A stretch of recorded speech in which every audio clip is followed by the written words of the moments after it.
ആ പെൺകുട്ടിയെ വീണ്ടും കാണാനായിട്ട് ക്ഷണിക്കുമ്പോൾ ആ കുട്ടി ചോദിക്കുകയാണ് എന്നെ കൊല്ലാനാണോ. അപ്പോൾ പുള്ളി എന്ത് ധൈര്യത്തിൽ ഒരു MLA ചോദിക്കുന്നത്, എനിക്ക് നിന്നെ കൊല്ലാനാണെങ്കിൽ നിമിഷ നേരം മതി, എത്ര സെക്കൻഡ് വേണമെന്ന് നീ വിചാരിക്കുന്ന എനിക്ക് നിന്നെ കൊല്ലാൻ, എങ്ങനെ അയാൾക്ക് അതിനുള്ള ധൈര്യം കിട്ടി? ഞാനൊരു അമ്മയോട്, ആ കൽപ്പാത്തി ഗ്രാമത്തിലുള്ള ഒരു അമ്മയോട് ഞാൻ ചോദിച്ചു, അമ്മ ആരാണ് ജയിക്കാൻ സാധ്യത എന്ന് ചോദിച്ചപ്പോൾ ആ അമ്മ എൻ്റെ അടുത്ത് ഓപ്പൺ ആയിട്ട് പറഞ്ഞു രാഹുൽ. എന്താ അമ്മ കാരണം എന്ന് ചോദിച്ചപ്പോൾ എന്നോട് പറയാ, ആ മോൻ നല്ല ഗ്ലാമർ അല്ലേ എന്ന്.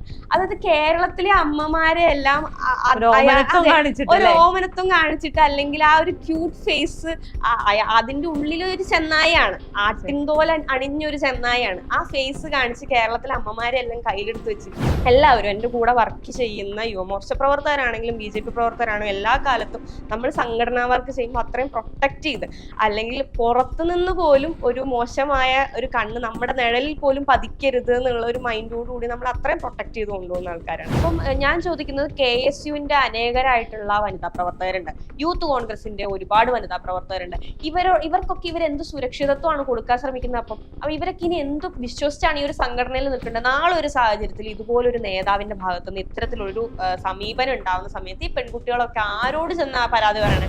നമസ്കാരം. നമസ്തേ.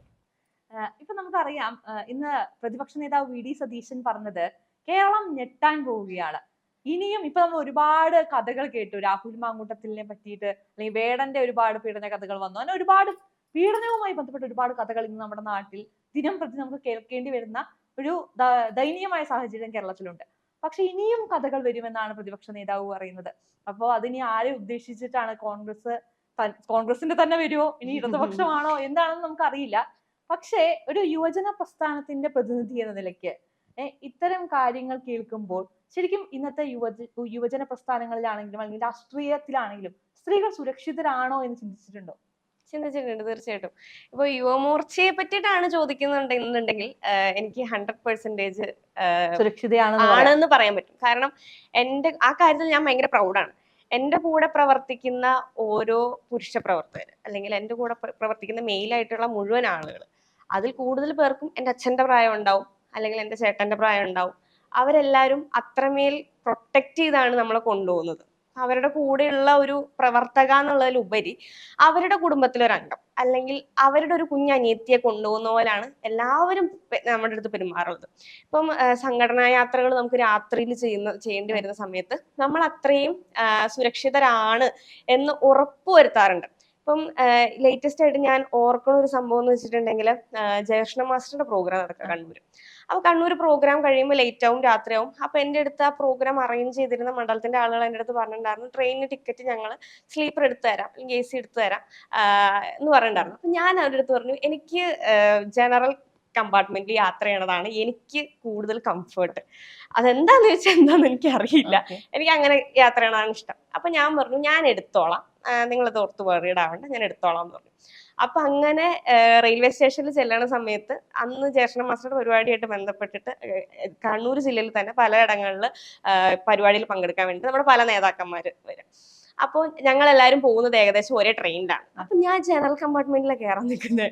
അപ്പോൾ അന്ന് നമ്മുടെ നേതാക്കന്മാരെല്ലാം അവിടെ റെയിൽവേ സ്റ്റേഷനിലുണ്ട്. അപ്പം ഗോപാലകൃഷ്ണനാണ് അവിടെ ഉണ്ടായിരുന്നത്. ഞാൻ ജനറലാണ് കയറണം എന്ന് പറഞ്ഞ ചേട്ടൻ എന്നെ ഒരുപാട് ചീത്ത പറഞ്ഞു. ഒരു കാരണവശാലും അങ്ങനെ പോകാൻ പാടില്ല, അദീന എന്ന് പറയുന്ന ഒരു വ്യക്തിയല്ല, ഈ സംഘടനയുടെ ചുമതല വഹിക്കുന്ന ഒരാളാണ്. അപ്പോൾ തീർച്ചയായിട്ടും അതിൻ്റെതായത് അതിനെ കീപ്പ് ചെയ്യണം, അല്ലെങ്കിൽ ആരോടെങ്കിലും പറഞ്ഞ് അത് റെഡിയാക്കിയിട്ടേ പോവുള്ളൂ. അങ്ങനെ സംഘടനാ പരിപാടികൾക്ക് പോകുമ്പോൾ ഇങ്ങനെ ചെയ്യരുത്, രാത്രിയാണ്, ഒരു പെൺകുട്ടിയാണ്, ആ സുരക്ഷ ഉറപ്പാക്കിയിട്ടേ അതിനെ പോവുള്ളൂ എന്ന് പറഞ്ഞ് എന്നെ ഒന്നും നല്ല രീതിയിൽ വഴക്ക് പറഞ്ഞ് എന്നെ അന്ന് പോകാൻ സമ്മതിച്ചില്ല. എന്നെ അന്ന് അവിടെ സ്റ്റേ ചെയ്യിപ്പിച്ച് പിറ്റേന്ന് രാവിലെ എനിക്ക് ടിക്കറ്റ് എടുത്ത് തന്ന് അത്ര സേഫ് ആക്കി. അത് വളരെ മൈന്യൂട്ട് കാര്യം.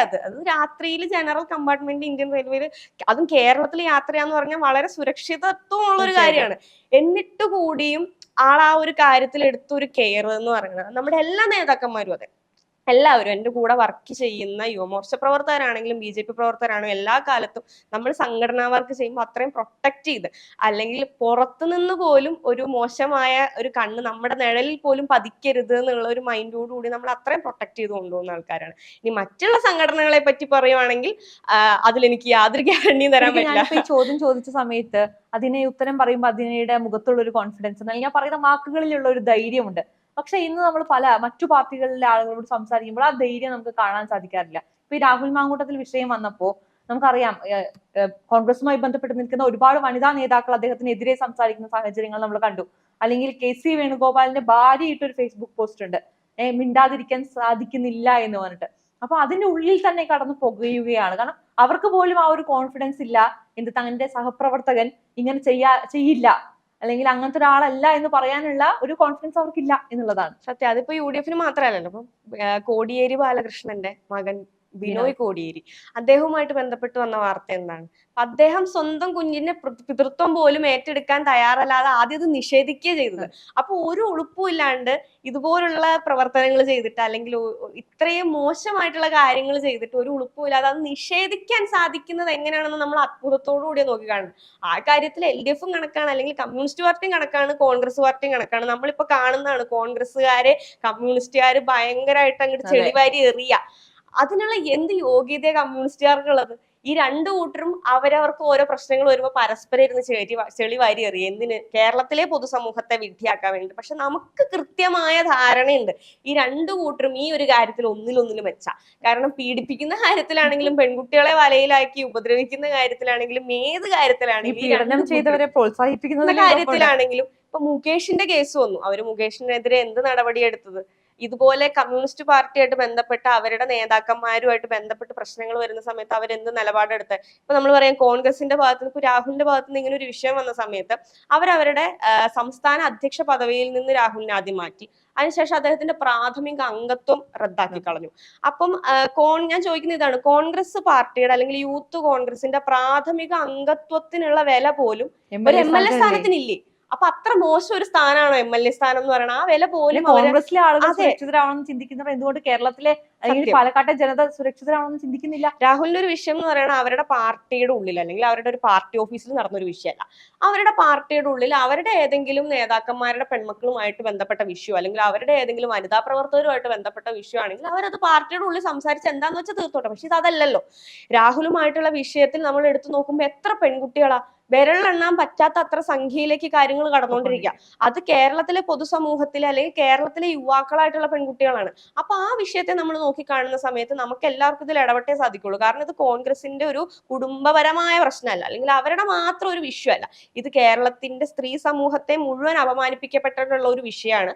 ആ വിഷയം വരുന്ന സമയത്ത് എങ്ങനെയാണ് ജനപ്രതിനിധി ആയിട്ടിരിക്കുന്ന ഒരാള് ഇങ്ങനെ ഒരു കുറ്റം ചെയ്തു എന്ന് നമുക്ക് എല്ലാവർക്കും പൂർണ്ണ ബോധ്യമായിട്ടിരിക്കവേ അവരവരുടെ പാർട്ടിയിൽ നിന്ന് ഇറക്കി വിടുക. അതൊക്കെ അവരെന്തോ ചെയ്തോട്ടെ, അവരവരുടെ പ്രാഥമിക അംഗത്വത്തിൽ നിന്ന് മാറ്റി നിർത്തുവോ, അല്ലെങ്കിൽ അവരുടെ യൂത്ത് കോൺഗ്രസിന്റെ സംസ്ഥാന അധ്യക്ഷ പദവിയിൽ നിന്ന് മാറ്റി നിർത്തുവോ, എന്തോ ആയിക്കോട്ടെ, അതിലൊന്നും നമ്മൾ ബോധേടല്ല, നമ്മളെ ബാധിക്കുന്ന വിഷയമല്ല. പക്ഷെ അയാൾ MLA ആയിട്ട് തുടരുമ്പോൾ കോൺഗ്രസ് എന്ന് പറയുന്ന ഒരു പ്രസ്ഥാനം എന്താണ് ഈ നാടിന് കൊടുക്കുന്ന മെസ്സേജ്? ശരിക്കും പറഞ്ഞാല് ഇപ്പൊ MLA സ്ഥാനത്തിൽ നിന്ന് രാജിവെക്കണമെന്ന് ആവശ്യപ്പെട്ടിട്ടില്ല, സസ്പെൻഡ് ചെയ്യുകയാണ് ചെയ്തിരിക്കുന്നത്.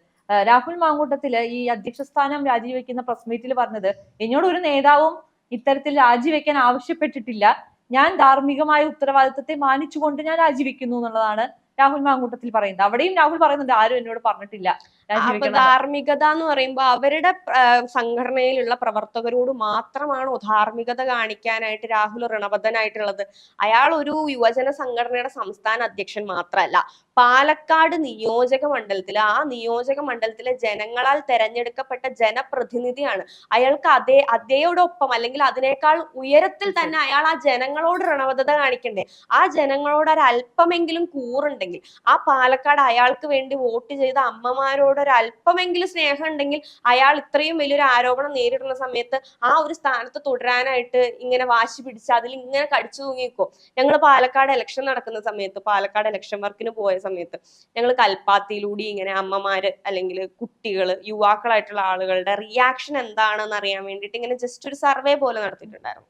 ആ സമയത്ത് ഞാനൊരു അമ്മയോട്, ആ കൽപ്പാത്തി ഗ്രാമത്തിലുള്ള ഒരു അമ്മയോട് ഞാൻ ചോദിച്ചു, അമ്മ ആരാണ് ജയിക്കാൻ സാധ്യത എന്ന് ചോദിച്ചപ്പോ അമ്മ എന്റെ അടുത്ത് ഓപ്പൺ ആയിട്ട് പറഞ്ഞു രാഹുൽ. എന്താ അമ്മ കാരണം എന്ന് ചോദിച്ചപ്പോ എന്നോട് പറയാ, ആ മോൻ നല്ല ഗ്ലാമർ അല്ലേന്ന്.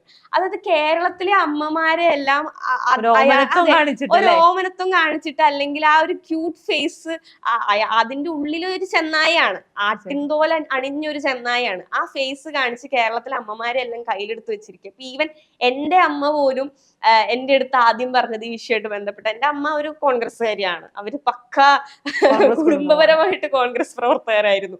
അപ്പൊ എന്റെ അമ്മ പോലും ഈ ഒരു വിഷയമായിട്ട് ബന്ധപ്പെട്ടിട്ട് ആദ്യം എന്റെ അമ്മ എന്റെ അടുത്ത് തർക്കിച്ചു. അതായത് ഇത് രാഹുലിന്റെ മേല് മനഃപൂർവ്വം അയാളെ തീർക്കാൻ വേണ്ടിയിട്ട് കെട്ടിച്ചമച്ചുണ്ടാക്കിയ കഥയാണ് ഉമ്മൻചാണ്ടി. അതെ, ഉമ്മൻചാണ്ടി അത് താരതമ്യം ചെയ്യുന്നത് കാണുമ്പോഴാണ് നമുക്ക് സങ്കടം വരുന്നത്. ഉമ്മൻചാണ്ടിയെ പോലെ ഒരു മനുഷ്യനെ വെച്ചിട്ടാണ് താരതമ്യം ചെയ്യുന്നത്. ഉമ്മൻചാണ്ടിക്ക് വന്നതുപോലെ അയാളെ തീർക്കാൻ ശ്രമിച്ചതുപോലെയാണ് രാഹുലിനെ തീർക്കാൻ ശ്രമിക്കുക. ഇതൊക്കെ കള്ളക്കേസാന്നാ പറയണേ. അപ്പൊ ഞാൻ അമ്മയ്ക്ക് ഇരുന്ന് ആ വീഡിയോയും ആ സ്ക്രീൻഷോട്ട് വായിച്ച് കേൾപ്പിച്ച വോയിസ് എല്ലാം കേൾപ്പിച്ചു കൊടുത്ത് പിന്നെ എനിക്ക് മിണ്ടാട്ടില്ല. അപ്പം ഇങ്ങനെയാണ് പലരും ധരിച്ചു വെച്ചിരിക്കുന്നത്. ഞങ്ങൾ കഴിഞ്ഞ ദിവസം കഞ്ഞിക്കുഴി പഞ്ചായത്തിൽ ഒരു പ്രോഗ്രാമിന് പോയ സമയത്ത് അവിടുത്തെ ഹൈറേഞ്ചിലുള്ള കോൺഗ്രസ്സുകാരായിട്ടുള്ള പ്രവർത്തകരോട് ഇതുമായിട്ട് ബന്ധപ്പെട്ട് ഞങ്ങൾ സംസാരിച്ച സമയത്ത് അവര് നമ്മുടെ അടുത്ത് പറയണത് ഈ വോയിസ് ഒക്കെ AI ജനറേറ്റഡ് ആണ്, ഈ സ്ക്രീൻഷോട്ട് ഒക്കെ എഡിറ്റഡ് ആണ്. എങ്ങനെയാണ് ഇവർക്ക് ഇങ്ങനെ കണ്ണടച്ചിരുട്ടാക്കാൻ പറ്റുന്നത്? രാഹുലിനെ സപ്പോർട്ട് ചെയ്യുന്ന കോൺഗ്രസ്സുകാർ തന്നെ രണ്ട് ഭാഗമാണ്. ഒന്ന്, ഈ സ്ക്രീൻഷോട്ടുകളും ഈ വോയിസുകളും എല്ലാം ക്രിയേറ്റ് ചെയ്യപ്പെട്ടതാണ് അല്ലെങ്കിൽ എഡിറ്റഡ് ആണെന്ന് സ്വയം വിശ്വസിച്ച് അല്ലെങ്കിൽ സ്വന്തം കണ്ണടച്ച് ഇരുട്ടാണ് എന്നിങ്ങനെ വിശ്വസിക്കുന്ന ഒരു കൂട്ടം പാവപ്പെട്ട കോൺഗ്രസ് പ്രവർത്തകര്, വേറൊരു വിഭാഗം ആൾക്കാരുണ്ട്.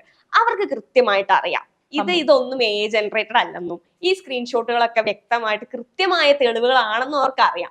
അപ്പൊ ഇതിനകത്ത് ന്യായീകരിക്കാൻ അവർക്ക് വേറെ അല്ലാന്ന് പറയാൻ പറ്റില്ല. അല്ലാന്ന് പറഞ്ഞിട്ടുണ്ടെങ്കിൽ ഇത്ര എഡ്യൂക്കേറ്റഡ് ആയിട്ടുള്ള യുവാക്കളായിട്ടുള്ള യൂത്ത് കോൺഗ്രസിന്റെ പ്രവർത്തകർ എങ്ങനെ ഇതിനല്ലാന്ന് പറഞ്ഞ് ന്യായീകരിക്കാൻ പറ്റും? ഇതൊക്കെ AI ആണെന്ന് അവർക്ക് എങ്ങനെ പറയാൻ പറ്റും? അപ്പൊ അങ്ങനെ പെട്ടുപോയ ആളുകൾ പറയണത് ഇതാണ്. അതായത് ഇതൊക്കെ രണ്ടുപേരുടെ സമ്മതത്തോടുകൂടി നടന്നല്ലേ, അല്ലെങ്കിൽ അയാൾ മാത്രം വിചാരിച്ചിട്ട് നടന്നല്ലോ. എങ്ങനെ അവർക്ക് ഇങ്ങനെ അതിനെ ന്യായീകരിക്കാൻ സാധിക്കാം? ഇപ്പം രണ്ടുപേരും മ്യൂച്വലി അണ്ടർസ്റ്റാൻഡില് ഈ ഒരു ഫിസിക്കൽ റിലേഷൻ കഴിഞ്ഞിട്ട് നമ്മൾ കല്യാണം കഴിക്കില്ലെന്ന് പരസ്പരം പറഞ്ഞുകൊണ്ട് തന്നെ ചെയ്യണേലാണ്, അതൊക്കെ അവരുടെ ഇഷ്ടം. പക്ഷെ ഒന്നല്ല ഒന്നിലധികം കുട്ടികൾ, 10-ലധികം പെൺകുട്ടികളെ ഈ ഞാൻ കല്യാണം കഴിക്കാം, അല്ലെങ്കിൽ എനിക്ക് നീ മാത്രമേ ഉള്ളൂ, എനിക്ക് നിന്നോട് മാത്രമേ സ്നേഹമുള്ളൂ എന്നൊക്കെ പറഞ്ഞിട്ട് സ്നേഹത്തിന്റെ കട തുറന്നു വെച്ച് അതിലേക്കൊക്കെ പല ദിവസങ്ങളിലായിട്ട് പലരെ ക്ഷണിക്കണേ. അപ്പൊ പാവപ്പെട്ട ഈ പെൺകുട്ടികൾ അറിയണില്ല. അവരെല്ലാം മൈൻഡിൽ വിചാരിച്ചു വെച്ചിട്ടുണ്ടാവും എന്തായിരിക്കും, രാഹുലേട്ടൻ എന്ത് പാവാണ്, രാഹുലേട്ടന് ഞാൻ മാത്രമേ ഉള്ളൂ എന്നല്ലേ വിചാരിച്ചു വെച്ചിട്ടുണ്ടാവുക. അങ്ങനെ വിചാരിച്ച ആ ചതിക്കണിയിൽ പെട്ടിട്ടുള്ള പെൺകുട്ടികളായിരിക്കും. ഞാനൊരു സ്ത്രീ എന്നുള്ള നിലയിൽ ഞാൻ സ്വയം മനസ്സിലാക്കിയിട്ട് പറയാണ്, അല്ലെങ്കിൽ എനിക്ക് മനസ്സിലാവും അവരുടെ ഫീലിങ്സ് എന്താണ്. അപ്പൊ നമ്മൾ ഒരാളെ ആത്മാർത്ഥമായിട്ട് സ്നേഹിക്കുകയാണ്, ഒരു അറ്റേ പോയിന്റ് നമ്മൾ മനസ്സിലാക്കുകയാണ്, നമ്മൾ ഏറ്റവും കൂടുതൽ പ്രയോറിറ്റി കൊടുത്ത് കണ്ടിരുന്ന ആ വ്യക്തിക്ക് നമ്മൾ മാത്രമല്ല പ്രയോറിറ്റി, 100-ൽ ഒരാൾ മാത്രമായിരുന്നു നമ്മളെന്ന് മനസ്സിലാക്കുന്ന ആ ഒരു പോയിന്റ് ഉണ്ടല്ലോ, അത് എത്ര ഹേർട്ടിങ് ആയിട്ടുള്ള, എത്ര വിഷമകരമായിട്ടുള്ള ഒരു സാഹചര്യമാണെന്ന് ചിലപ്പോൾ ഒരു പക്ഷെ ചില വോയിസിന് പറഞ്ഞാൽ മനസ്സിലാവുമായിരിക്കാം, പക്ഷെ എല്ലാവർക്കും അത് പറഞ്ഞാൽ മനസ്സിലാവണം എന്നില്ല. അപ്പൊ അങ്ങനെ ഒരു സാഹചര്യത്തിലൂടെ ആ പെൺകുട്ടികൾ കടന്നു പോകുന്നു എന്നുള്ളതിനപ്പുറത്തേക്ക് ആ പെൺകുട്ടി പ്രഗ്നന്റ് ആണ്. നമുക്കറിയാം ഈ പ്രഗ്നൻസി അബോർഷൻ ചെയ്യുന്നത് എന്ന് പറയണത്, ഈ ടാബ്ലറ്റ് വെച്ചിട്ട് അത് ചെയ്യാന്ന് പറയണത് നമുക്ക് ലീഗൽ അല്ല. ഒരു കൃത്യമായിട്ടൊരു ഡോക്ടറെ കണ്ട് പ്രിസ്ക്രിപ്ഷൻ വാങ്ങിക്കാതെ അബോർഷനുള്ള ടാബ്ലറ്റ് പോലും മെഡിക്കൽ ഷോപ്പുകളിൽ നിന്ന് കിട്ടില്ല. അപ്പോ അങ്ങനെ ഇരിക്കവേ എങ്ങനെയാണ് ഈ കുട്ടിക്ക് ടാബ്ലറ്റ് എത്തിക്കുന്നത്? ഈ കുട്ടിയെ കൊണ്ട് ഡോക്ടറെ, അതെ, അതും 4 മാസമായിട്ടുള്ള കുട്ടി കൃത്യമായിട്ട് അബോർഷൻ ടാബ്ലറ്റിന്റെ ബാക്കിൽ എഴുതിയിട്ടുണ്ട് 11 മാസം. അതായത് ഗർഭം ധരിച്ച് കൃത്യം 11 മാസം അല്ല, 11 ആഴ്ച, 11 ആഴ്ചക്കുള്ളിലേ ഇത് കഴിക്കാവുള്ളൂ, അതിനുശേഷം ഇത് കഴിക്കരുത്, അത് റിസ്കി ആണെന്ന് അതിന്റെ പുറത്ത് എഴുതിയിട്ടുണ്ട്. അപ്പൊ കൃത്യമായിട്ട് പറഞ്ഞാൽ ഫസ്റ്റ് ട്രിമസ്റ്റർ, ആ ഫസ്റ്റ് ട്രിമസ്റ്ററിന് ശേഷം 4th മന്തിലേക്ക് കടക്കുന്ന ഒരു പെൺകുട്ടിയോട് എങ്ങനെ ഇയാൾക്ക് പറയാൻ സാധിക്കുന്നേ ആ ടാബ്ലറ്റ് നീ കഴിച്ചേ പറ്റുള്ളൂ എന്ന്? അത് ഒരേ സമയത്ത് ആ അമ്മയും കുഞ്ഞിനെ ഇല്ലാണ്ടാക്കണേന്ന് തുല്യല്ലോ, ഒരു ജീവനല്ലല്ലോ, 2 ജീവനാണ്. അതും ആ അമ്മയുടെ ആഗ്രഹപ്രകാരം അല്ലാതെ അവരോട് നിർബന്ധിക്കുകയാണ് നീ ഇത് ചെയ്തേ പറ്റുള്ളൂ എന്ന്. ഞാൻ ഇന്നാണ് ആ കുട്ടിയുടെ ചാറ്റ് ഞാൻ വായിക്കുന്നത്. അത് വായിച്ച സമയത്ത് ഈ കോൺഗ്രസിന്റെ പ്രവർത്തകർ പറയണത് ഈ പെൺകുട്ടികളെല്ലാം രാഹുലിനെ ഇല്ലാണ്ടാക്കാൻ വേണ്ടി വേറെ ഏതോ പാർട്ടിക്കാരുടെ ഒക്കെ കയ്യിൽ നിന്ന് പൈസ വാങ്ങിച്ചിട്ട് വെറുതെ ഫേക്ക് ആയിട്ട് കോൾ ചെയ്യുന്നതാണ്, അല്ലെങ്കിൽ ഇവരൊക്കെ ഭയങ്കര മോശമായിട്ട് നടക്കുന്ന പെൺകുട്ടികളാന്നുള്ള രീതിയിൽ ഇവരെ ചിത്രീകരിക്കുക. എനിക്ക് ആ ചാറ്റ് വായിച്ച സമയത്ത് ഭയങ്കര സങ്കടം തോന്നി. അതായത് ആ കുട്ടിക്ക് അറിയ പോലില്ല, ആ കുട്ടി ആദ്യമായിട്ടാണ് ഇങ്ങനെ ഒരു സിറ്റുവേഷൻ നേരിടുന്നത്. അത് നമുക്ക് ആ ചാറ്റ് വായിക്കുമ്പോൾ മനസ്സിലാവും. അവർ രാഹുലിന്റെ അടുത്ത് ചോദിക്കാം, ഞാൻ ഇത് ഇന്നലെ കഴിച്ചിരുന്നെങ്കിൽ എന്താകുമായിരുന്നു സിറ്റുവേഷൻ എന്ന് തനിക്ക് അറിയൂ ഇന്നാണ് ഞാൻ അതിനെപ്പറ്റി അറിഞ്ഞത്, ഞാനൊരു ഡോക്ടറോട് സംസാരിച്ചപ്പോൾ അങ്ങനെ കഴിക്കാൻ പാടില്ല എന്ന് പറയുമ്പോൾ അത് ആ കുട്ടിക്ക് ആ ബേസിക് ആയിട്ടുള്ള അറിവ് പോലും ഇല്ല. അത് 4th മന്തിൽ ഈ ടാബ്ലറ്റ് കഴിക്കാൻ പാടില്ലെന്നും ഹെവി ബ്ലീഡിങ് ഉണ്ടാവുന്നു, ഒരു പക്ഷെ അമ്മയുടെ ജീവനെ പോലും അത് ബാധിച്ചേക്കാന്നുള്ള ഏറ്റവും ബേസിക് ആയ അറിവ് പോലും ഇല്ലാത്തൊരു പെൺകുട്ടിയാണ്. അപ്പൊ അങ്ങനെയുള്ള പെൺകുട്ടികളെ കണ്ടുപിടിച്ചിട്ട് വലയിലാക്കുക. അത് രാഹുൽ എന്ന് പറയുന്ന വ്യക്തിക്ക് കൃത്യമായിട്ട് അറിയാം ആ കുട്ടിയുടെ വീട്ടിൽ നിന്ന് ഇതുമായിട്ട് ബന്ധപ്പെട്ട് പരാതി കൊടുക്കാനോ, അല്ലെങ്കിൽ ആ കുട്ടി ആ കുട്ടിയുടെ ഇമേജിനെ ഭയന്ന് ഈ പെൺകുട്ടികളൊന്നും പുറത്തു പറയില്ലെന്നുള്ള എവിടുന്നോ കിട്ടിയ അനാവശ്യമായിട്ടുള്ള ഒരു ആത്മധൈര്യം ആ വോയിസിൽ കൃത്യമായിട്ട് അയാൾ പറയുന്നുണ്ട്. ആ പെൺകുട്ടിയെ വീണ്ടും കാണാനായിട്ട് ക്ഷണിക്കുമ്പോ ആ കുട്ടി ചോദിക്കാണ്, എന്നെ കൊല്ലാനാണോ? അപ്പൊ പുള്ളി എന്ത് ധൈര്യത്തിൽ ഒരു MLA ചോദിക്കുന്നത്, എനിക്ക് നിന്നെ കൊല്ലാനാണെങ്കിൽ നിമിഷ നേരം മതി, എത്ര സെക്കൻഡ് വേണമെന്ന് നീ വിചാരിക്കുന്ന എനിക്ക് നിന്നെ കൊല്ലാൻ? എങ്ങനെ അയാൾക്ക് അതിനുള്ള ധൈര്യം കിട്ടി? ഒരു ജനപ്രതിനിധിക്ക്, അല്ലെങ്കിൽ ഈ കേരളത്തിന്റെ പൊതുസമൂഹത്തിന്റെ ഭാഗമായിട്ട് നിൽക്കുന്ന ഒരു യുവജന പ്രസ്ഥാനത്തിന്റെ സംസ്ഥാന അധ്യക്ഷന് എവിടുന്ന് ആ ധൈര്യം കിട്ടി? ഒരു പെൺകുട്ടിയെ കൊല്ലാൻ എനിക്ക് നിമിഷ നേരം മതി എന്ന് അയാൾ അങ്ങനെ ഒരു സ്റ്റേറ്റ്മെന്റ് പറയണമെങ്കിൽ അതിനുള്ള പവർ അയാൾക്കുണ്ടെന്നല്ല അതിന്റെ അർത്ഥം. അല്ലെങ്കിൽ അത് ചെയ്താലും അയാളെ സപ്പോർട്ട് ചെയ്യാൻ അയാളുടെ പാർട്ടിയിലെ ആൾക്കാരുണ്ട്, അല്ലെങ്കിൽ അത് ചെയ്തു കൊടുക്കാൻ പുറത്ത് ആളുകൾ ഉണ്ട് എന്നുള്ളത് കൊണ്ടല്ലേ അയാൾ ആ പെൺകുട്ടിയുടെ അടുത്ത് അത്ര കോൺഫിഡന്റ് ആയിട്ട് പറയണേ എനിക്ക് നിന്നെ കൊല്ലാൻ 3 നിമിഷം അല്ലെങ്കിൽ 4 നിമിഷം മതി എന്ന് പറയണമെങ്കിൽ അയാൾക്ക് ആ കോൺഫിഡൻസ് എവിടെന്നാ കിട്ടിയേ? അപ്പൊ ഇത്തരത്തില് സ്നേഹം എന്ന് പറയുന്ന, അല്ലെങ്കിൽ ഇയാൾ അതിനെ പ്രണയം എന്നുള്ള പേര് വെച്ചിട്ട് ആ പ്രണയം എന്നുള്ള അത്രയും പവിത്രമായ ഒരു വേർഡിനെ പോലും കളങ്കപ്പെടുത്തുക. 1-2 പേരോടാണെങ്കിൽ ഓക്കെ, അത് എല്ലാ മനുഷ്യർക്ക് സഹജമായിട്ട് ഒന്നിൽ കൂടുതൽ റിലേഷൻസ് ഉണ്ടാവാമായിരിക്കാം, അല്ലെങ്കിൽ ഇതുപോലുള്ള ഫിസിക്കൽ റിലേഷൻഷിപ്പ് ഇന്നത്തെ കാലത്ത് കല്യാണത്തിന് മുമ്പ് നടക്കുന്നതാണ്, ഇറ്റ്സ് ഓക്കെ, അതൊക്കെ ഭയങ്കര സ്വാഭാവികമാണ്, അതൊക്കെ അവരുടെ ഇഷ്ടമാണ്. പക്ഷെ ഇത് നിന്നെ കല്യാണം കഴിക്കാം, അല്ലെങ്കിൽ നിനക്ക് ഞാൻ മാത്രമേ ഉള്ളൂ എന്ന് പറഞ്ഞ് ആ കുട്ടി ഒരു റൂമിലേക്ക് വിളിച്ചു വരുത്തിയിട്ട് ഇങ്ങനെയൊക്കെ ചെയ്തതിന് ശേഷം ഇത് ചെയ്യുമ്പോഴാണ് പ്രശ്നം. ഇന്ന് ഞാൻ വേറൊരു കുട്ടിയുടെ ചാറ്റ് അല്ലെങ്കിൽ വോയിസ് കേട്ടു. അതില് ആ കുട്ടി പറയുന്നുണ്ട്, ഇങ്ങനെ എന്നെ ഇൻസ്റ്റഗ്രാം വഴിയാണ് പരിചയപ്പെട്ടത്, ശേഷം ടെലഗ്രാമിലേക്ക് വന്നു, പിന്നെ വാട്സപ്പിൽ വന്നു, എന്നിട്ട് എൻ്റെ അടുത്ത് ഇങ്ങനെ താൻ ഭയങ്കര ഇതാണ് എന്നൊക്കെ പറഞ്ഞ് എന്നെ അങ്ങോട്ട് വീഴ്ത്തി, ഞാൻ അതിൽ വീട് പോയതാണ്, അതിനുശേഷം എൻ്റെ അടുത്ത് കുറച്ച് കാര്യങ്ങൾ സംസാരിക്കാനുണ്ട്, എൻ്റെ കൂടെ എപ്പോഴും പ്രവർത്തകരുണ്ടാവും, അപ്പൊ പേഴ്സണലായിട്ട് എനിക്ക് കുറച്ച് സംസാരിക്കണം എന്നൊക്കെ പറഞ്ഞ് എന്നെ നിർബന്ധിച്ച് ഒരു റൂമിലേക്ക് വിളിച്ചു വരുത്തി. അതിന് ശേഷം ഇങ്ങനെയുള്ള കാര്യങ്ങൾ നടന്നു. എല്ലാം കഴിഞ്ഞതിന് ശേഷം അയാൾ എൻ്റെ അടുത്ത് പറയാണ്, എനിക്ക് നിന്നെ കല്യാണം കഴിക്കാൻ പറ്റില്ല. എല്ലാം കഴിഞ്ഞിട്ട് അപ്പോഴും ആ കുട്ടി അതെല്ലാം നടക്കുമ്പോൾ മനസ്സിൽ വിചാരിച്ചിട്ടുണ്ടാവും ഇയാൾക്ക് ശരിക്കും ആ കുട്ടിയോട് ആത്മാർത്ഥമായിട്ടുള്ള സ്നേഹമായിരുന്നു, ശരിക്കുള്ള സ്നേഹമായിരുന്നിരിക്കും, എന്നെ നാളെ കെട്ടുമെന്ന് വിചാരിച്ചിട്ടായിരിക്കും ആ കുട്ടി അയാളുടെ കൂടെ പോയിട്ടുണ്ടാവുക. അത് കഴിഞ്ഞിട്ട് അയാൾ പറയാണ്, എനിക്ക് നിന്നെ കല്യാണം കഴിക്കാൻ പറ്റില്ല, എന്നെ കല്യാണത്തിന് നിർബന്ധിച്ചാൽ ഞാൻ പോയിട്ട് ആത്മഹത്യ ചെയ്യും, എനിക്ക് കല്യാണം കഴിച്ചാലും നിന്നെയും എനിക്ക് ഉണ്ടാവാൻ പോകുന്ന കുട്ടികൾക്കും വേണ്ടിയിട്ട് എനിക്ക് ടൈം സ്പെൻഡ് ചെയ്യാനുള്ള സമയമില്ല, എനിക്ക് അത്ര ബിസി ഷെഡ്യൂൾ ആണെന്ന് ആ കുട്ടിയോട് പറഞ്ഞു അതിന് കൺവിൻസ് ചെയ്യാം. അതെ, ഭയങ്കര കൺവിൻസ്ഡ് ആണ്. അങ്ങനെ പറഞ്ഞ കുട്ടി കൺവിൻസ് ചെയ്യാം. അപ്പൊ അവിടെയും ആ കുട്ടി വീണു.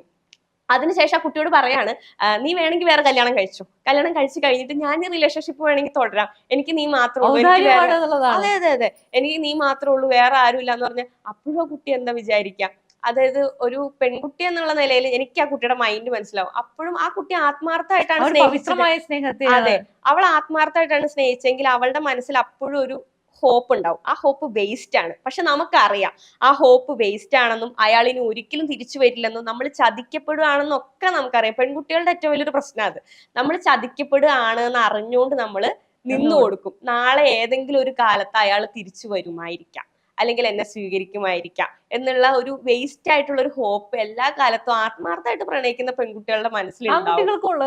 അതെ, അതെല്ലാവർക്കും സഹജമാണ്. നന്നായിട്ട് പ്രണയിക്കുന്നവർക്ക് അല്ലെങ്കിൽ ആത്മാർത്ഥമായിട്ട് സ്നേഹിക്കുന്നവരുടെ എല്ലാവരുടെ ഉള്ളിലുണ്ടാവുന്ന ഒരു ഫീലിങ്സ് ആണ് അത്. നാളെ എന്തെങ്കിലും ഒരിക്കലും തിരിച്ചു വരും, I am ready to wait. ആ സാധനം മിക്കവരുടെ മനസ്സിലുള്ളതാണ്. അതായിരുന്നിരിക്കാം ഈ പെൺകുട്ടികളുടെ എല്ലാം മനസ്സിലുണ്ടാവുക. ആ ഒരു വികാരത്തെ അല്ലെങ്കിൽ ആ ഒരു സ്നേഹത്തെ, ആ ഒരു ആത്മാർത്ഥതയെ അയാൾ മിസ്യൂസ് ചെയ്യായിരുന്നു. നേരത്തെ പറഞ്ഞ പോലെ സ്നേഹത്തിന്റെ അല്ലെങ്കിൽ കാമത്തിന്റെ കട തുറന്നു വെച്ചിട്ട് അതിൽ പല ദിവസങ്ങളിലായിട്ട് പല പെൺകുട്ടികളെ വിളിച്ചു കയറ്റിയിട്ട് അപ്പോഴേക്ക് ഈ പെൺകുട്ടികൾ വിചാരിക്കുന്നുണ്ടാവും ഈ കടയിലേക്ക് എനിക്ക് മാത്രം പ്രവേശനം ഉണ്ടായിരുന്നിരിക്കുള്ളൂ, ഞാൻ മാത്രമേ. ഇപ്പോഴാണ് കുട്ടികളെല്ലാം, അതായത് ഇവർക്ക് ഇതൊക്കെ പുറത്തു പറയാനായിട്ട് പേടിയാണ്. ഇപ്പം നമ്മളാണെങ്കിലും അങ്ങനെയല്ലേ വിചാരിക്കുള്ളൂ. നാണക്കേടല്ലേ, എങ്ങനെ ഇത് പറയാ? ആരെങ്കിലും വിശ്വസിക്കുവോ? ഇപ്പൊ അവരെല്ലാം വിചാരിച്ചിട്ടുണ്ടാവാം ഞാനോ അല്ലെങ്കിൽ 1-2 പേരെ ഉണ്ടാവുള്ളൂ. അപ്പം സ്വാഭാവികമായിട്ട് ഇത്രയും വലിയൊരു ലീഡറിനെതിരെ നമ്മൾ ഇങ്ങനെ ഒരു ആരോപണം കൊണ്ടുവരുന്ന സമയത്ത് സ്വാഭാവികമായിട്ടും രാഹുലിനെ പോലെ അമ്മമാർക്കൊക്കെ ഇത്രയും ഓമനത്വത്തോടുകൂടി ഇത്ര സ്നേഹമുള്ള ഒരു രാഹുൽ മോനെ പറ്റിയിട്ട് നമ്മൾ ഇങ്ങനെ പറയുന്ന സമയത്ത് സ്വാഭാവികമായിട്ട് കേരളത്തിലെ പൊതുസമൂഹം സ്വാഭാവികമായിട്ടും നമുക്ക് എഗെയിൻസ്റ്റ് ആയിട്ടേ പറയുള്ളൂ, അല്ലെങ്കിൽ നമ്മൾ മോശമായിട്ട് നടക്കണോണ്ട്, അല്ലെങ്കിൽ സ്ത്രീകളെ എല്ലാ കാലത്തും കുറ്റപ്പെടുത്താൻ ശ്രമിക്കുള്ളൂ. അപ്പൊ മിക്ക പെൺകുട്ടികളും ഇത് പറയാൻ ധൈര്യം കാണിക്കില്ല. അങ്ങനെ പറഞ്ഞാലും ഇതിന്റെ പുറകിൽ കേസും മക്കാണായിട്ട് നടക്കണം, അവരുടെ ലൈഫേ പോകും. രാഹുലിന് പോകാൻ ഒന്നുമില്ല, രാഹുലിന് വേറെ നല്ല പെൺപിള്ളേരെ കിട്ടും. ഈ കുട്ടികളുടെ ലൈഫാണ് അവിടെ സ്പോയിലായി പോകുന്നത്. അപ്പൊ സ്വാഭാവികമായിട്ട് അവരത് പറയാൻ തയ്യാറാവില്ല. ഇപ്പൊ ഇത്രയും കുട്ടികൾ വരാൻ കാരണം ഇതൊന്നല്ല, 2 അല്ല, 3 അല്ല, ഒരുപാടുണ്ട് എന്ന് പല ന്യൂസ് ചാനലിലൂടെ തിരിച്ചറിഞ്ഞു. അവർ ചതിക്കപ്പെട്ടു എന്നൊരു റിയലൈസേഷന്റെ പോയിന്റിൽ ഇപ്പോഴാണ് എത്തിയിട്ടുണ്ടാവുക. സത്യമായിട്ടും. കാരണം ഇത്രയും അതിനെ പറഞ്ഞതുപോലെ വളരെ ഓമനത്വമുള്ള, അല്ലെങ്കിൽ അത്രയും നല്ല പേരുള്ള ഒരു പൊതുപ്രവർത്തകനാണ് അല്ലെ. അങ്ങനെ പേരുള്ള ഒരാൾ ഇങ്ങനെ ചെയ്യുമെന്നൊരാൾ, പിന്നെ എവിടെയാണ് അദ്ദേഹത്തിന് ഇതിന്റെ ഇടയിൽ സമയം കിട്ടുന്നത് എന്ന് പറയുന്നൊരു വലിയ. ഇപ്പൊ അതിനൊരു പൊതുപ്രവർത്തകയാണ്, എത്രത്തോളം സമയം അതിനേക്ക് കുടുംബത്തോടൊപ്പം സ്പെൻഡ് ചെയ്യാൻ കിട്ടുന്നുണ്ട്? കുടുംബത്തോടൊപ്പം എന്റെ അച്ഛൻ മരിച്ച സമയത്ത് എനിക്ക് ഏറ്റവും കൂടുതൽ റിഗ്രറ്റ് തോന്നിയത് അതാ. അത് എന്റെ അച്ഛൻ എന്നും എന്നെ വിളിക്കും, നീ വീട്ടിലേക്ക് വാ. എനിക്ക് എല്ലാ ആഴ്ച എന്തെങ്കിലും ഒരു പരിപാടി ഉണ്ടാവും. അപ്പൊ അച്ഛൻ എന്നും വിളിക്കും, നീ ഒന്ന് വീട്ടിലേക്ക് വാ, എന്റെ കൂടെ 2 ദിവസം നിക്ക് എന്നൊക്കെ പറഞ്ഞ്. അച്ഛനിടയ്ക്ക് അച്ഛൻ മരിക്കണേന് ഒരു 1 വീക്ക് മുമ്പ് ഞാനൊരു 2-3 ദിവസം അടുപ്പിച്ച് അച്ഛൻ്റെ കൂടെ നിന്നു. അപ്പൊ പോലും എനിക്ക് 2-3 പ്രോഗ്രാംസ് ഉണ്ടായിട്ട് ഞാൻ പോവാൻ തുടങ്ങിയപ്പോ അപ്പ എന്റെ അടുത്ത് വഴക്കിട്ടു. നീയൊക്കെ ഇവിടെ ഉണ്ടാവും എന്ന് വിചാരിച്ചിട്ട് ഞാൻ എന്റെ വർക്ക് പോലും ക്യാൻസൽ ചെയ്തിട്ട് നിന്നതാണ്. അത് അച്ഛൻ മരിക്കണേന് കൃത്യം ഒരു മാസം ഒരാഴ്ച മുമ്പാ.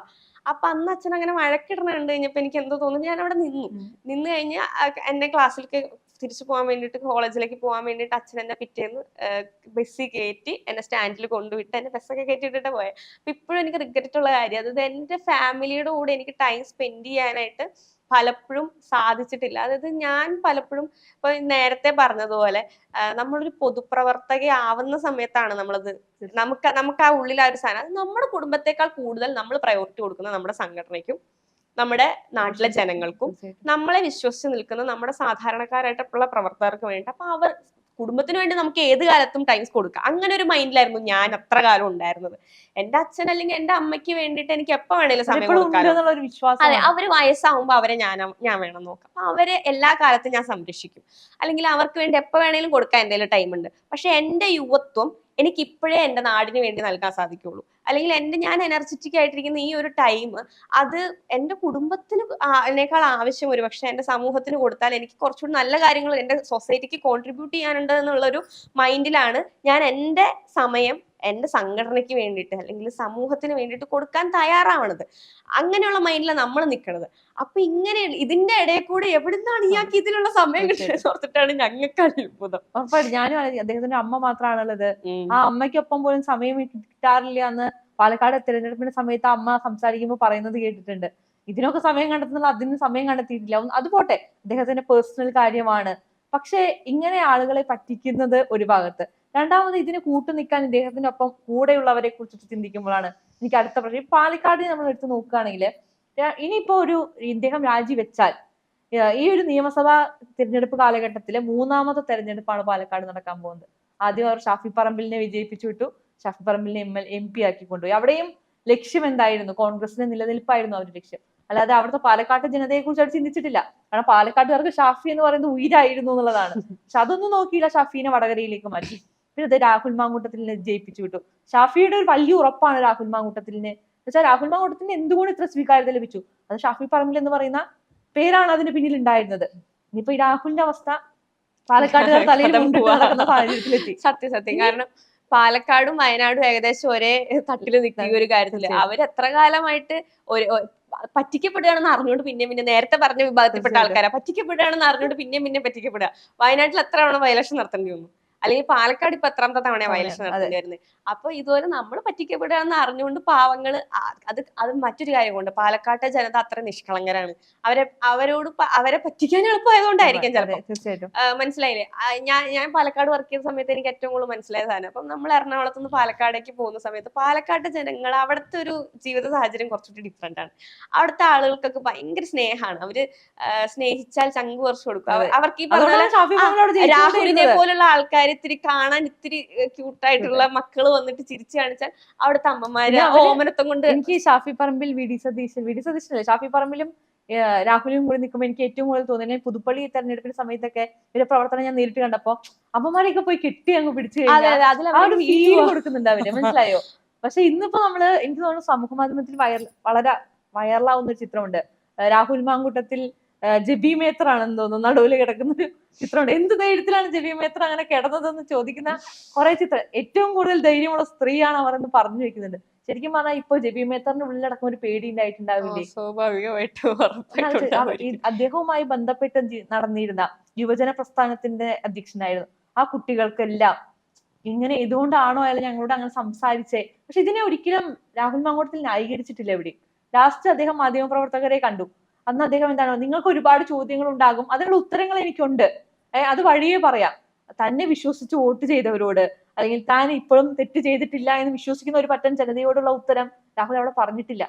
പിന്നെ എന്തിനാണ് അദ്ദേഹം ന്യായീകരിക്കാൻ എന്നത് ഒന്നുമില്ല എന്ന് അദ്ദേഹത്തിന് അറിയാം. ഇപ്പൊ ന്യായീകരിക്കാൻ വേണ്ടിയിട്ട് എന്തെങ്കിലും കാര്യം കിട്ടാനുള്ള ഒരു ടൈമാണ് അദ്ദേഹം ചോദിക്കുന്നത്. ഇനി എന്തെങ്കിലും കള്ളത്തരം കണ്ടുപിടിച്ചുകൊണ്ട് വരണല്ലോ ആൾക്കാരെ പറഞ്ഞു പറ്റിക്കാൻ വേണ്ടിയിട്ട്, അതിനുള്ള ടൈമാണ് അദ്ദേഹം ചോദിക്കുന്നത്. ഈ ചെറിയ പെൺമക്കളെ പോലും അല്ലെങ്കിൽ പാലക്കാട് അദ്ദേഹത്തിന് വേണ്ടിയിട്ട് വോട്ട് ചെയ്ത് അവിടുത്തെ കോളേജുകളിൽ പഠിക്കുന്ന യുവാക്കളായിട്ടുള്ള സാധാരണക്കാരായിട്ടുള്ള യുവാക്കളുണ്ട്, അവരെ ശരിക്കും പറ്റിക്കുകയല്ലേ ചെയ്തത്. അവരോട് നമ്മളൊരു ജനപ്രതിനിധിയായിട്ട് നിൽക്കുമ്പോൾ അല്ലെങ്കിൽ നമ്മളൊരു പൊതുസമൂഹത്തിന്റെ ഭാഗമായിട്ട് അതിന്റെ ഒരു പ്രതിനിധിയായിട്ട് നിൽക്കുന്ന സമയത്ത്, പൊതുപ്രവർത്തകനായിട്ട് നിൽക്കുന്ന സമയത്ത് നമ്മൾ ഏറ്റവും അധികം രണബദ്ധത കാണിക്കേണ്ടത് ആ നാട്ടിലെ ജനങ്ങളോടാണ്. ഇപ്പൊ രാഹുലിന്റെ വിഷയമായിട്ട് ബന്ധപ്പെട്ട് ഇപ്പൊ രാമൻ ഗർഭിണിയായിട്ടുള്ള സീതയെ കാട്ടിൽ ഉപേക്ഷിച്ചില്ലേ എന്ന് ചോദിക്കുന്ന ആൾക്കാരുണ്ട്. അപ്പൊ രാമന്റെ വിഷയമായിട്ട് നമുക്ക് താരതമ്യം ചെയ്യാൻ പറ്റും രാഹുലിന്റെ വിഷയത്തെ. രാമൻ സീതയെ കാട്ടിൽ ഉപേക്ഷിക്കാനുണ്ടായ സാഹചര്യം എന്ന് പറയുന്നത്, രാമൻ ഒരു രാജ്യത്തിന്റെ രാജാവാണ്. അദ്ദേഹത്തിന്റെ ഭാര്യയേക്കാൾ കൂടുതൽ പ്രയോറിറ്റി കൊടുത്തത് അദ്ദേഹത്തിന്റെ രാജ്യത്തെ ജനങ്ങളാണ്. അദ്ദേഹം രാഹുലിനെ പോലെ സ്നേഹത്തിന്റെ കടയും തുറന്നു വെച്ച് ഒന്നിലധികം പേരെ ക്ഷണിക്കാൻ നിൽക്കല്ലേ. അയാൾ ഒരു ഏകപത്നി വ്രതനാണ്. അതാണ് കാരണം വേറെ കല്യാണം രാമൻ കഴിച്ചിട്ടില്ല. സീതയല്ലാതെ മറ്റൊരു കല്യാണം ഉണ്ടായാലേ യാഗം അശ്വമേധം നടത്താൻ പറ്റൂ എന്ന് പറഞ്ഞപ്പോഴും കനകപ്രതിമ ഉണ്ടാക്കി വെച്ചിട്ടാണ് അദ്ദേഹം നടത്തിയത്. അപ്പൊ എങ്ങനെയാണ് രാമനെയൊക്കെ വെച്ചിട്ട്, അതുപോലെ ഉമ്മൻചാണ്ടിയെ വെച്ചിട്ട് രാഹുലിനെ കമ്പയർ ചെയ്യുക? ഉമ്മൻചാണ്ടിയായിട്ട് ബന്ധപ്പെട്ട് സരിതയുടെ വിഷയം ഉണ്ടായപ്പോ നടന്ന കേസാണോ ഈ കേസ്? അന്ന് ഉമ്മൻചാണ്ടിയെ തകർക്കണം എന്നുള്ളത് ഒരു ആവശ്യമായിരുന്നു ഇടതുപക്ഷത്തിന്റെയും അതല്ലെങ്കിൽ അദ്ദേഹത്തിനോട് വെറുപ്പുള്ള ഒരു പറ്റം മനുഷ്യരുടെയും. പക്ഷെ രാഹുലിനെ തകർക്കാൻ രാഹുൽ എത്തിയിട്ടില്ല. സത്യം. അങ്ങനെ നമ്മൾ പറയുന്ന സമയത്ത് ഇപ്പൊ കോൺഗ്രസ് പാർട്ടിയിൽ തന്നെ ഇപ്പം ആന്റണി സാറിന്റെ മകനായിട്ടുള്ള അനിൽ ആന്റണി നമ്മളോടൊപ്പം വന്നു. അദ്ദേഹമൊക്കെ എത്ര നല്ല മനുഷ്യനാണെന്നറിയോ? അതായത് കൂടെയുള്ള വനിതാ പ്രവർത്തകരുടെ ഇടയിൽ നിന്ന് ഒരു സ്പേസ് ഇട്ടിട്ടേ അദ്ദേഹം എല്ലാ കാലത്തും നമ്മുടെ അടുത്ത് സംസാരിക്കുക പെരുമാറൊക്കെ ചെയ്യുള്ളൂ. എല്ലാ വനിതാ പ്രവർത്തകരോടും അത്രമേൽ റെസ്പെക്ട് കാണിക്കുന്ന ഒരു പ്രവർത്തകനാണ് അനിൽ ആന്റണിയെ പോലുള്ള ആളുകൾ. അപ്പൊ അങ്ങനെയുള്ള ആളുകളും അവിടെ ഉണ്ടായിരുന്നു. ഇപ്പൊ പത്മജ ചേച്ചി അടക്കമുള്ളവർ ആ പ്രസ്ഥാനത്തിൽ നിന്ന് അവർക്ക് അത്രയും പാരമ്പര്യം ഉണ്ട്, കോൺഗ്രസ് പാരമ്പര്യം ഉണ്ടായിരുന്നിട്ട് കൂടി ആ പ്രസ്ഥാനത്തെ വെടിഞ്ഞ് ഈ പ്രസ്ഥാനത്തിലേക്ക് വരണം എന്നുണ്ടെങ്കിൽ, അല്ലെങ്കിൽ BJP എന്ന പ്രസ്ഥാനത്തിലേക്ക് വരണം എന്നുണ്ടെങ്കിൽ ഇതുപോലുള്ള ആൾക്കാരുടെ അതിപ്രസരം കൊണ്ടല്ലേ സംസാരിക്കാൻ തുടങ്ങി കഴിഞ്ഞാൽ കോൺഗ്രസിന്റെ കട മൊത്തത്തിൽ പൂട്ടേണ്ടി വരുന്ന ഒരവസ്ഥയിലേക്ക് എത്തുമായിരിക്കും. അവരിപ്പോ നമ്മളെ പേടിപ്പിക്കുന്നത്, നമ്മുടെ അടുത്ത് എന്തോ കാണിക്കാനുണ്ട്, അല്ലെങ്കിൽ രാജീവ്ജിയുടെ ഓഫീസിലേക്ക് വിത്തുകാളെ പറഞ്ഞിടാനുള്ള അവസരമൊക്കെ നിങ്ങൾക്ക് ഉണ്ടാക്കി തരുന്നൊക്കെയാണ് രാവിലെ പത്രസമ്മേളനത്തിൽ എനിക്ക് തോന്നുന്നു. സത്യം പറഞ്ഞിട്ടുണ്ടെങ്കിൽ VD സതീശൻ സാറിന് ഇതൊക്കെ കേട്ടിട്ട് സത്യമായിട്ട് ഇന്നത്തെ പത്രസമ്മേളനം കഴിഞ്ഞപ്പോൾ പുള്ളി ഭയങ്കര അബ്നോർമലായിട്ട് സംസാരിക്കുന്നത്. പുള്ളിക്ക് ഇതെല്ലാം കൂടെ കേട്ടിട്ട് കരഞ്ഞോണ്ടാ പറയണേ. എനിക്ക് അത്രമേൽ ഹൃദയബന്ധം ഉണ്ടായിരുന്ന എന്റെ ഒരു സഹപ്രവർത്തകനെ നെഞ്ചു പിളർക്കുന്ന വേദനയോടുകൂടിയാണ് ഏറ്റവും വലിയ എതിർപ്പ് എന്താണെന്ന് വെച്ച് കഴിഞ്ഞാൽ, ആദ്യത്തെ പരാതി വരുന്ന പെൺകുട്ടി VD സതീശന്റെ മണ്ഡലത്തിൽ പറവൂരിൽ നിന്നുള്ള പെൺകുട്ടിയാണ്. ആ കുട്ടി പറയുന്നുണ്ട് VD സതീശനുമായിട്ട് ആ കുട്ടിക്കും കുടുംബത്തിനും എല്ലാം നല്ല ബന്ധമുണ്ടായിരുന്നു, അതുകൊണ്ട് തന്നെ VD സതീശനോട് പരാതി പറഞ്ഞു, പക്ഷെ കാര്യം ഉണ്ടായില്ല. അതിനെ ന്യായീകരിച്ചുകൊണ്ട് VD സതീശൻ പറഞ്ഞു, ഒരു അച്ഛന്റെ സ്ഥാനത്ത് നിന്ന് ഞാൻ ചോദിക്കുന്നത്, VD സതീശന്റെ മകൾക്ക് ഇത്തരത്തിലൊരു പ്രശ്നം ഉണ്ടായാൽ VD സതീശൻ അത് ഒത്തുതീർപ്പാക്കുകയാണോ ചെയ്യുക? അങ്ങനെയായിരിക്കും ചെയ്യണേ. നമുക്കിപ്പോ പറയാൻ പറ്റുമോ പുള്ളി എങ്ങനെയായിരിക്കും ചെയ്യുക? അപ്പൊ അവരുടെ ഏതൊക്കെ നേതാക്കന്മാരുമായിട്ട് ബന്ധപ്പെട്ട് ഈ ഒരു വിഷയം വന്നിട്ടുണ്ട്. രാഹുൽ അതിനകത്ത് ഇപ്പൊ കഴിഞ്ഞ ദിവസം പറയണത് കേട്ടു, അവരുടെ ഏതോ ഒരു മുൻ MP-യുടെ മകളുമായിട്ട് ഉണ്ടായിരുന്ന ബന്ധത്തെ പറ്റി പറയുന്നത് കേട്ടു. അപ്പൊ ചിലപ്പോ അവരങ്ങനെ ചെയ്യുമായിരിക്കാം, നമുക്കറിയില്ലല്ലോ. അതെങ്ങനെയാണ് പൊതുസമൂഹത്തിനോട് വിളിച്ചു പറയാൻ പറ്റുന്ന ഒരു? അതെ. അപ്പം ഞാൻ ചോദിക്കുന്നത്, KSUവിന്റെ അനേകരായിട്ടുള്ള വനിതാ പ്രവർത്തകരുണ്ട്, യൂത്ത് കോൺഗ്രസിന്റെ ഒരുപാട് വനിതാ പ്രവർത്തകരുണ്ട്. ഇവർക്കൊക്കെ ഇവരെന്ത് സുരക്ഷിതത്വമാണ് കൊടുക്കാൻ ശ്രമിക്കുന്നത്? അപ്പം ഇവരൊക്കെ ഇനി എന്ത് വിശ്വസിച്ചാണ് ഈ ഒരു സംഘടനയിൽ നിൽക്കേണ്ട നാളെ ഒരു സാഹചര്യത്തിൽ ഇതുപോലൊരു നേതാവിന്റെ ഭാഗത്തുനിന്ന് ഇത്തരത്തിലൊരു സമീപനം ഉണ്ടാവുന്ന സമയത്ത് ഈ പെൺകുട്ടികളൊക്കെ ആരോട് ചെന്ന് പരാതി പറയണേ? ഇപ്പൊ നമ്മുടെയൊക്കെ പാർട്ടിയിലാണെന്നുണ്ടെങ്കിൽ ഇങ്ങനെ ഒരു വിഷയം വരുന്ന സമയത്ത് ആ സ്പോട്ടിൽ അയാളെ പുറത്താക്കും, അല്ലെങ്കിൽ മാറ്റി നിർത്തും. അപ്പൊ കഴിഞ്ഞ ദിവസം പാലക്കാട് ഒരു കോൺഗ്രസിലേക്ക് കസേര കിട്ടിയില്ലെന്ന് പറഞ്ഞു പോയ ആ മാന്യ വ്യക്തി പറയണുണ്ടായിരുന്നു, ഇപ്പൊ എന്താ BJP-യിൽ നിന്ന് അങ്ങനെയുള്ള ആളുകളെ പുറത്താക്കാൻ ശ്രമിച്ചു കഴിഞ്ഞിട്ടുണ്ടെങ്കിൽ BJP-ക്ക് സ്റ്റേറ്റ് കമ്മിറ്റി തന്നെ ഉണ്ടാവില്ല എന്നുള്ള രീതിയിൽ ഒരു ആരോപണം അദ്ദേഹത്തിന്റെ ഭാഗത്തുനിന്ന്. അങ്ങനെയുള്ള ആളായിരുന്നു ആ പറയുന്ന മാന്യദ്ദേഹം. അതുകൊണ്ടാണ് ആ മാന്യദ്ദേഹത്തെ കുറെ കാലങ്ങളോളം പാർട്ടിയിൽ നിന്ന് മാറ്റിയിടുന്നത്. അപ്പം ഒരു കാല് തൃശ്ശൂരുകാർ തല്ലി ഓടിച്ചു ഇങ്ങനെ ഒരു വിഷയമായിട്ട് ബന്ധപ്പെട്ട്. അപ്പൊ അത് പുറത്ത് പറഞ്ഞു കഴിഞ്ഞിട്ടുണ്ടെങ്കിൽ നമ്മളും എന്തിനാണ് ഈ പറഞ്ഞ പോലെ കഴിഞ്ഞ കൃഷ്ണകുമാരൻ പറഞ്ഞതുപോലെ അവർക്കിതൊരു ഹരാണ്, നമ്മളും കൂടി എന്തിനാണ് വെറുതെ അതിലേക്ക് തലയിട്ടിട്ട് നമ്മളും കൂടി ഇതാവുന്നതെന്ന് വിചാരിച്ച് നമ്മൾ ആ വിഷയം വിട്ടുകളഞ്ഞാണ്. അപ്പൊ അദ്ദേഹം വീണ്ടും വീണ്ടും നമ്മളെ ചോദിച്ചു വാങ്ങുകയാണ്. അപ്പൊ ചോദിച്ചു വാങ്ങുമ്പോൾ ചിലപ്പോ കുറച്ചു ദിവസം കഴിയുമ്പോൾ നമ്മുടെ നേതാക്കന്മാര് തന്നെ പറയേണ്ടി വരുമായിരിക്കും. അപ്പൊ അതൊക്കെ അദ്ദേഹം സ്വീകരിക്കാനും തയ്യാറാവണം ആ സമയത്ത്. ഉറപ്പായിട്ടും. കാരണം അദ്ദേഹത്തിനെ കുറിച്ച് സംസാരിച്ചിട്ട് വലിയ കാര്യമില്ലാത്തത് കൊണ്ടാണ്. കാരണം പുള്ളി അവിടെ നിന്ന് ഇറങ്ങിയത് മുതൽ സന്ദീപ് വാര്യർ എന്ന് പറയുന്ന വ്യക്തി ചെയ്യുന്നത് മൊത്തം സ്വന്തം പല്ലിന്റെ കുത്തി നാട്ടിക്കാന്ന് പറഞ്ഞ അദ്ദേഹത്തിന് തന്നെയാണ് ബുദ്ധിമുട്ടുണ്ടാക്കി. കോൺഗ്രസ്സുകാർ വരെ അയാളെ തള്ളി പറയുന്ന ഒരു സാഹചര്യം കാണാനില്ല. സന്ദീപ് വാര്യർ ആദ്യത്തെ കുറച്ച് ദിവസം കുറച്ച് ആക്റ്റീവ് ആയിരുന്നെങ്കിലും പിന്നെ സന്ദീപ് വാര്യർ ആരും കണ്ടിട്ടില്ല.